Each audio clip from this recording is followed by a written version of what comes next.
के टुकड़ों को जोड़कर एक नई गुड़िया बनाने का निर्णय लिया।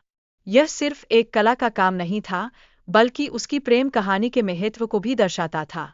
जब वह चक्की के टुकड़ों को जोड़ रही थी, हर एक टुकड़ा उसकी जिंदगी के एक नए अध्याय की तरह था।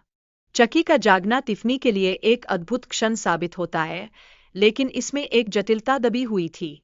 उसके मित्र की आत्मा का प्रभाव धीरे धीरे उनके बीच में एक नई चुनौती उत्पन्न करता है, जो उनकी खुशी को छुपा लेती है। क्या टिफ़नी इस नई स्थिति का सामना कर पाएगी? इसी बीच ज़ेड और जेसी की प्रेम कहानी भी इस जटिल तानेबाने का हिस्सा बनती है। उनकी प्रेम यात्रा टिफ़नी के साथ समानांतर चलती है, जहां दोनों प्रेम कहानियां एक दूसरे के साथ इंटरट्वाइंड हैं।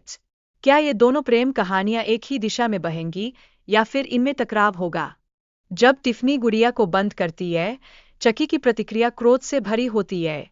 उसका प्रतिशोध की भावना से प्रेरित होना दर्शाता है कि प्यार और नफरत के बीच सिर्फ एक पतली रेखा होती है। क्या चक्की का ये गुस्सा टिफ़नी के लिए खतरा बन सकता है? साथ ही चक्की और टिफ़नी को एक मृत व्यक्ति के लटकन की आवश्यकता होती है।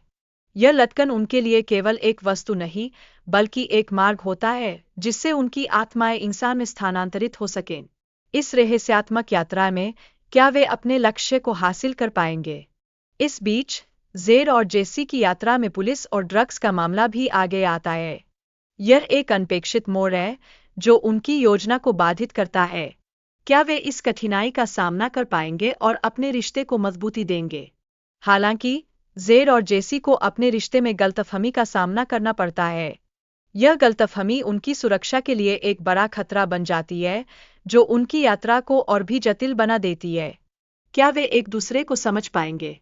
इस सब में चक्की और टिफ़नी की प्रेम कहानी में हत्या और खून खराबे जैसी घटनाएं भी शामिल होती है, जो उनकी जोड़ी को और भी खतरनाक बना देती है। क्या इस खतरनाक प्रेम कहानी का अंत सुखद होगा, या फिर इसमें और भी हिंसा छुपी होगी? अंत में टिफ़नी का चक्की से अलग होना और उसके प्रति प्यार का प्रमाण इस कथे में गहराई लाता है। यह भावनात्मक टकराव दर्शाता है कि कभी-कभी प्यार और नफरत के बीच का संबंध कितना पेचीदा होता है। इस यात्रा में क्या प्रेम विजय प्राप्त करेगा, या फिर कहीं खो जाएगा?